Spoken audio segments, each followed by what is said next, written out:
Hello viewers, code படத்தோட trailer பண்ண புது சாதனை. தளபதி 69 பாதியிலே நிற்க போதா? கமலஹாசனுக்கும் சிம்புவுக்கும் சண்டை.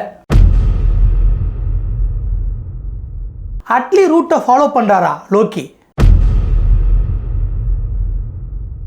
தங்கலானுக்கே இந்த நிலைமை, கங்குவாக்கு என்னென்ன ஆக போதோ?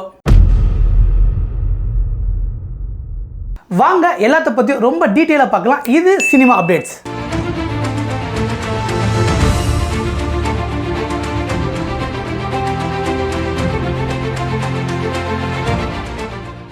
இந்த சினிமா அப்டேட்ஸ் பார்க்கறதுக்கு முன்னாடி மேலே தெரியுற லிங்க் கிளிக் பண்ணி பிஆர் தங்க மாளிகையோட அஃபிஷியல் இன்ஸ்டா பேஜை ஃபாலோ பண்ணிக்கோங்க. அவங்க கொடுக்குற அட்டகாசமான ஆஃபர்ஸ் உங்களுக்கு உடனுக்குடன் வந்து சேரணும்னா மறக்காமல் ஃபாலோ பண்ணுங்க. கூடுதல் தகவல் தெரியணுமா கீழே இருக்கிற நம்பருக்கு கால் பண்ணி கேளுங்க. கோட் படத்தோட ட்ரெய்லர் வர வரைக்கும் கோட் படத்தை பற்றி ஏகப்பட்ட கலவையான விமர்சனம் இருந்துச்சு. டீசர் என்னதான் ஹைப் கொடுத்துருந்தாலும் ரிலீஸ் ஆன 3 பாட்டுமே கொஞ்சம் அப்படி இப்படி தான் இருந்ததுன்னு ஏகப்பட்ட கமெண்ட்ஸ் கீழே வந்துக்கிட்டே இருந்துச்சு. ஆனால் ட்ரெய்லர் கட்டு பார்த்த உடனே சும்மா மிரண்டு போயிட்டாங்க. மனுஷன் சும்மா எல்லாத்தையும் வச்சு செஞ்சிருக்காரு. பார்க்க அதுவே ஒரு படம் பார்த்தது போல ஃபீல் கொடுத்ததுன்னே சொல்லலாம். அதுலேயும் ஃபைனலாக மருதமலை முருகையா பாட்டை போட்டு கில்லி விஜய் ரீக்ரியேட் பண்ணி காமிச்சாங்க பாருங்க, அதெல்லாம் வேற லெவல் சம்பவம். இதனாலேயே ட்ரெய்லர் ரிலீஸ் ஆன 24 மணி நேரத்தில் 35 மில்லியனை தாண்டி எக்கச்சக்கமான வியூஸ் போயிடுச்சு இந்த ட்ரெய்லருக்கு. ஏகப்பட்ட எதிர்பார்ப்பு இருந்த லியோ ட்ரெய்லரை விட இந்த படத்தோட ட்ரெய்லர் இப்போ 40 மில்லியனை தாண்டி வியூஸ் போய் எக்கச்சக்கமாக ரெக்கார்ட் பிரேக் பண்ணிட்டு இருக்கு. அதை விட இந்த ட்ரெய்லரோட லைக்ஸ் மட்டுமே கிட்டத்தட்ட 1.3 மில்லியனை தாண்டி ஓடிட்டு இருக்கு. இதனாலேயே தளபதி ரசிகர்கள் பூரா சும்மா தாறுமாறாக கொண்டாடிட்டு இருக்காங்க இந்த ட்ரெய்லரை. படம் ரிலீஸ் ஆகும்போது தான் தெரியும் பட்டைய கலப்ப போது இந்த படம். இந்த நல்ல செய்தி வரும்போதே கூட இன்னொரு செய்தி வரத்தான் செய்யுது. தளபதி 69 ஆரம்பிக்குமா ஆரம்பிக்காதா, கோட்டு தான் தளபதியோட கடைசி படமானு ஏற்கனவே ஏகப்பட்ட டாக்ஸ் இருந்துகிட்டே இருந்தது.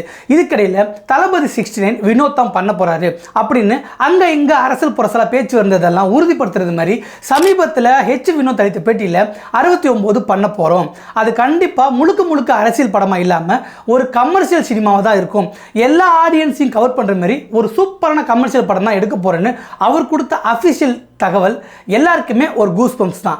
ஆனால் அதில் ஒரு சர்க்கிள். அக்டோபர் 4ஆம் தேதி அஃபிஷியலாக ஷூட்டிங் ஆரம்பிக்க போகிறதா பேசிக்கிட்டாங்க. ஆனால் நவம்பர் மாதம் அந்த ஷூட்டிங் நின்றுடும் போல இருக்குது. திரைப்பட சங்கம் சார்பாக ஏகப்பட்ட பிரச்சனை போயிட்டு இருக்கிறதுனால நவம்பர் மாதம் எல்லாருமே ஸ்ட்ரைக் அறிவிச்சிருந்தாங்க.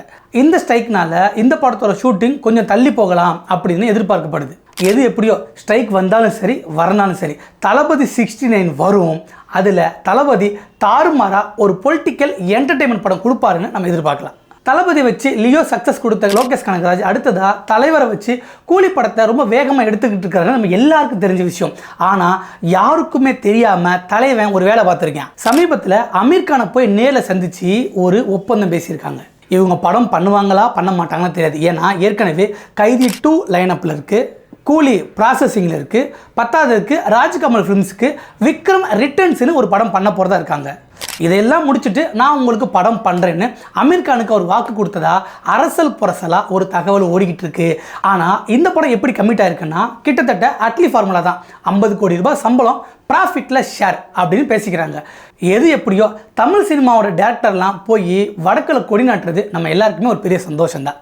சமீபத்தில் ரிலீஸ் ஆகி தங்கலான் படம் சும்மா தாறுமாற ஓடிட்டு இருந்தாலும் அது குறித்து இப்போ வரைக்கும் ஒரு நெகட்டிவ் டாக் இருந்துக்கிட்டு தான் இருக்குது. படம் நல்லா இருக்குது, பர்ஃபார்மன்ஸ்லாம் வேற லெவல். உசுரை கொடுத்து நடித்த விக்ரமோட நடிப்பு, பார்வதி இவங்க எல்லாரோட நடிப்பும் கொஞ்சம் காதுக்கு கேட்காத போயிடுச்சோ அப்படின்னு எல்லாருமே வருத்தப்படுறாங்க தான். லைவ் சவுண்டிங் டெக்னாலஜியை இந்த படத்தில் உபயோகப்படுத்தியிருந்தாலும் ஆனால் அது எக்ஸ்பெரிமெண்டலாக நம்மக்கிட்ட சரியாக கன்வே ஆகலைன்னு தான் சொல்லணும். என்னதான் இவங்க புதுசாக டெக்னாலஜி யூஸ் பண்ணியிருந்தாலும் படம் பார்க்க போகிற நம்ம டெக்னாலஜிக்காக போகலை, படத்துக்காக தான். நம்மளால் எந்த வசனத்தையும் சரியாக புரிஞ்சுக்க முடியல, ஒருவேளை சப்டைட்டில் போட்டால் புரிஞ்சுக்க முடியுமான்னு தெரியல அப்படின்னு ஒரு முரண்பட்ட கருத்து போய்கிட்டு தான் இருக்குது. ஒருவேளை டப்பிங் பண்ணி ரிலீஸ் பண்ணியிருந்தா இந்த படம் இன்னும் சிறப்பாக ஓடி இருக்குமோ அப்படின்னு எல்லாருமே எதிர்பார்க்குறாங்க.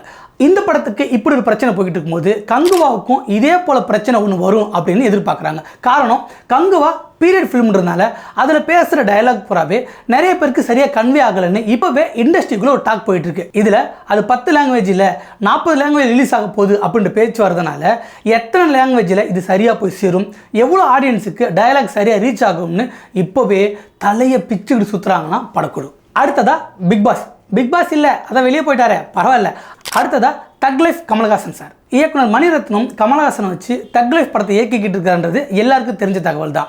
இதில் ரொம்ப வேகமாக ஹைதராபாத்தில் ஃபர்ஸ்ட் ஷெட்யூல் முடிச்சுட்டு அடுத்ததாக இப்போது பிரசாத் ஸ்டுடியோவில் ட்ரெயின் செட்டு போட்டு சிம்புவும் கமலும் இருக்கிறது போல் ஒரு சண்டை காட்சி படம் எடுத்திருக்காங்களாம். இதில் சிம்புவுக்கும் கமலஹாசனுக்கும் சண்டையா இல்லை சிம்புவும் கமலஹாசனும் சேர்ந்து சண்டை போடுறாங்களா தெரியாது. ஆக ஒரு சண்டை காட்சி படமாக இருக்குது. அதில் 2 பேரும் கலந்துக்கிட்டு இருக்காங்க. இதில் யார் யார் என்னென்ன ரோல் பண்ணுறாங்கன்னு படம் ரிலீஸ் ஆனதுக்கப்புறம் நம்மளும் ஒன்றா உட்காந்து பார்ப்போம். அது வரைக்கும் வெயிட் பண்ணுங்கள். இது போல் சூடான சினிமா அப்டேட்ஸ் உங்களுக்கு வரிசையாக வந்துக்கிட்டே இருக்குது நம்ம ஹால்மார்க் சேனலில். டாடா.